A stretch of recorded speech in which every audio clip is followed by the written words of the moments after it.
দেখুন এবার আমার পিটুনিয়া গাছে সব প্রায় বেগুনি কালারই হয়েছে। এটা বেগুনি কালার, এটাও বেগুনি কালার। এই যে ফুলটা ফুটে নুয়ে গেছে, এটাকে পিঞ্চিং করে দেব আমি। এটা গোলাপি কালার, এটা জিরেনিয়াম, একটা আমার জারবেরা, এটা হালকা আকাশি কালার হয়েছে, এটাও বেগুনি কালার ফুটেছে।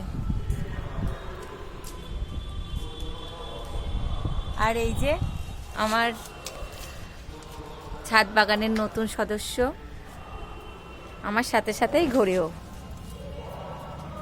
খুব ভালোবাসে ফুল দেখতে।